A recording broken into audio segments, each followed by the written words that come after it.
Students, in this video lecture, we will discuss the third chapter of class 7th geography, that is the changing earth. In the previous lectures, we have discussed about this, what are volcanoes, what are different types of volcanoes and distribution of these volcanoes. So, in continuation with that, the next topic which we are going to discuss in this lecture, it is about this earthquakes. So, we will see what are these earthquakes and how these earthquakes occur and what are different types of earthquake movements or earthquake waves. So all these things we will discuss in detail about in this video. So now first we will discuss about this earthquakes. What are these earthquakes? Earthquakes, you can simply say the shaking of the earth surface is called an earthquake. Simply, whenever the surface of the earth is shaking, we may call it as this earthquake. Then you may ask, why do this shake occurs? Why the earth surface will be shaking? Why it shakes is because there are different reasons why the surface of the earth is shaken. Because it may be due to this volcanic eruption, maybe it may be due to the movement of tectonic plates, or it may be due to any other bomb explosion. So these are some of the most possibilities why earth surface will be shaking. So whenever this earthquake occur, the place of origin of an earthquake, we call it as this focus, and the point on the surface of the earth is called epicenter. If you see here, this is the surface of the earth, and here where the place where the earthquake has occurred. So the place where the earthquake has originated, this particular region, we call it as this focus, and on the top of the earth, this particular region, we call it as this epicenter. So wherever the movement occurs inside the earth or the place of origin of this shaking, we call it as this focus, and on the top of the earth surface, we call it as this epicenter. And there are different types of earthquake waves are there.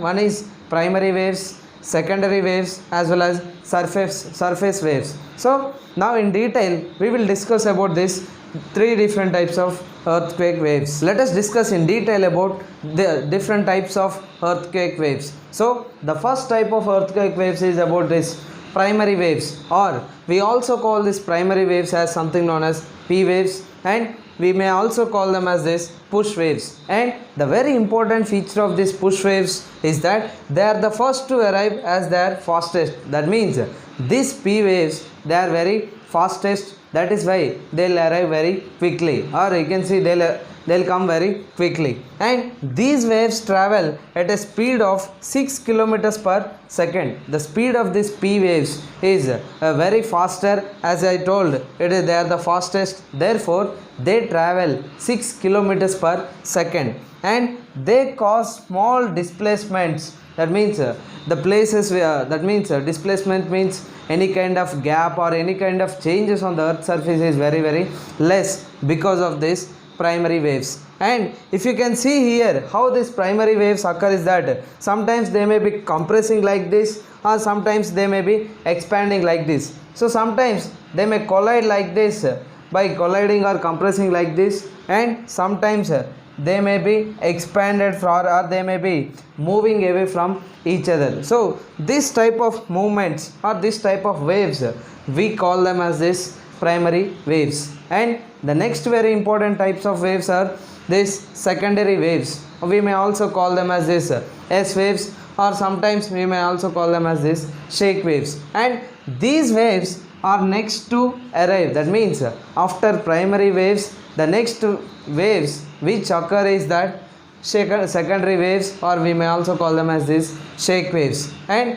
their rate of movement is less than P waves. As I told here, this rate of movement is very fastest. As you can see here, they are traveling at 6 kilometers per second, but here this rate of movement is, the secondary waves rate of movement is very less than P waves. And these waves produce a strong shaking action. That means whenever S waves occur means there will be a strong action on this earth surface, and they do not pass through liquids. That means it may be through rivers or oceans, or it may be also even through ponds. These S waves, they do not pass through these liquids. And if you see how this S waves looks like is that they'll see something like they are in this S shape. Sometimes they'll be moving forward, sometimes they'll come back, as well as again they'll be moving in this direction, or simply you can say they are moving in this direction, sometimes going deep, sometimes coming out, sometimes going in, coming out. So like this they'll be moving in this S shape. That's why they are also known as this what is that, S waves, or we can also call them as this secondary waves. So next we will discuss about this surface waves. Let us discuss the third type of earthquake waves, that is about this surface waves. These surface waves, they are the last to arrive and travel over the surface of the earth. That means after P waves, after S waves, the last waves which occur on this earth is that they are surface waves. And these surface waves, they travel over the surface of the earth. That means on the top of the earth, the top layer of the earth, on the surface of the earth, these waves will be traveling. That is why they are also known as this surface waves, since these waves are traveling on the surface of this earth. And these waves are very powerful and cause most of the damage. So the very dangerous waves which cause great destruction, at the same time which are very powerful, are these surface waves, since they occur on the surface of this earth, but their effect is not seen at great depths. Great depths means sometimes there are depths like this, or sometimes like this. So here wherever there are some kind of great depths, in this type of regions you cannot find much effect of these surface waves. But those areas which are here on the surface of the earth, if you see, they are highly affected. But in the great depths, in the deep steep slopes deep inside the earth, these waves may not be much effective. And how do we measure these earthquakes is that the intensity of the earthquake is measured on this Richter scale. The magnitude of an earthquake, or the intensity of an earthquake, is measured mainly on this Richter scale. And this Richter scale, it shows from 0 to 9. And if the earthquake's intensity is 6 and above, then you can just imagine that there will be more and more destructive. That means it is very, very dangerous. But till 5, if the Richter scale shows the magnitude of the earthquake is 5 or below 5, means it is somewhat a normal earthquake. But if it is above 6 till 9, just imagine that it would be more and more destructive. And the tremors of the earthquake are recorded by an instrument called seismograph. Tremors means the shakings of an earth are recorded by an instrument called as this seismograph. And the science that deals with earthquakes, we call it as this seismology. And the scientists which deals with earthquakes are earthquake scientists.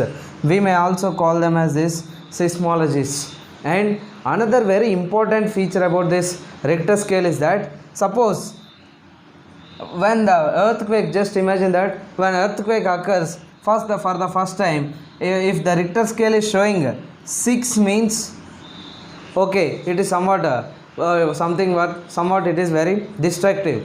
But when the earthquake occurs next time, that means if there is a change from 6 to 7, that means if there is a change on the Richter scale from one point to other point, the intensity will be 10 times greater, or the destruction can be 10 times greater than the previous point. That means when the earthquake occurred at 6th point, or when the Richter scale is showing 6, means you can imagine that it is a normal, or it will destroy some part of this earth surface. But if it is changing from 6 to 7 or 7 to 8, if there is a change in one single point, the intensity, the destruction can be 10 times greater than this previous one. Not only here, 0 to 1, suppose if it is 0 to 1, there will be some kind of destruction.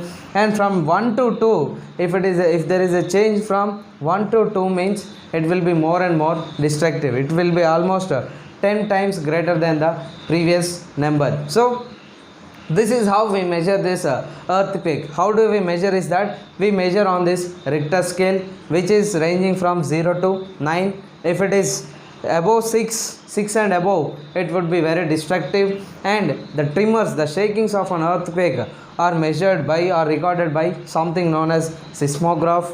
The science which deals with these earthquakes, we call it as seismology. The earthquake scientists, we may call them as seismologists. And finally, very important thing is that if there is a change on the Richter scale from one point to the other point, means the intensity, the magnitude will be 10 times greater than this previous one. So with this, we have completed about this earthquakes and types of earthquake waves, then how to measure these earthquakes. In the next class, in the next lecture, we will discuss about this what is that, we will discuss about this distribution of earthquakes.